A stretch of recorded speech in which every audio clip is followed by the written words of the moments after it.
विषय। शिवसेना शिंदे गट आणि ठाकरे गटाच्या वतीनं दुर्गाडी किल्ला परिसरामध्ये घंटानाद आंदोलन करण्यात आलं। दोन्ही पक्षांचे कार्यकर्ते टिळक चौकामध्ये जमा झाले। यावेळी दोघांमध्ये बाचाबाची सुद्धा झाली। शिंदे गटाच्या नेत्यांच्या भाषणावेळी ठाकरे गटाच्या कार्यकर्त्यांनी घोषणाबाजी केली। त्यामुळे या परिसरामध्ये तगडा पोलीस बंदोबस्त तैनात करण्यात आला।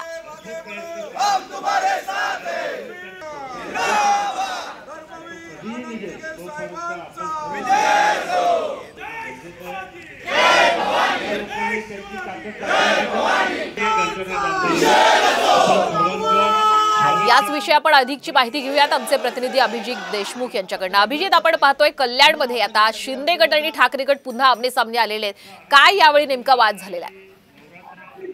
दरवर्षी शिवसेनेकडून दुर्गाडी किल्ल्याच्या परिसरात घंटानाद आंदोलन केलं जातं। 1986 पासून आनंद दिघेंनी या आंदोलनाला सुरुवात केली होती। ते आजतागायत कायम आहे। मात्र शिवसेनेत फूट पडली। त्यानंतर गेल्या वर्षापासून शिवसेनेचे शिंदे गट व ठाकरे गट हे दोन्ही गट वेगवेगळ्या याच्यात ते आंदोलन करत असतात, वेगवेगळ्या वेळेला ते आंदोलन करत असतात। मात्र टिळक चौकात दोन्ही गट एकत्र जमा झाले होते। त्यामुळे एका बाजूला शिंदे गटाची नेत्यांची भाषणं सुरू असतात, दुसऱ्या बाजूला ठाकरे गटाच्या नेत्यांकडून जोरदार घोषणाबाजी झाली। तसंच त्यानंतर शिंदे गटाच्या नेत्यांकडून देखील घोषणाबाजी झाली। त्यामुळे परिसरात एक तणावाचं वातावरण पाहायला मिळालं। काही कार्यकर्त्यांची यावेळेला आपापसात बाचाबाची देखील पाहायला मिळालं।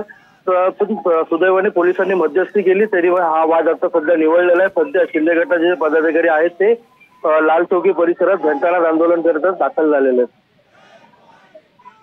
आपण दिलेल्या या संपूर्ण माहितीबद्दल तर आपण पाहतोय कल्याणमध्ये टिळक चौकामध्ये ठाकरे गट आणि शिंदे गट आमने सामने आले होते।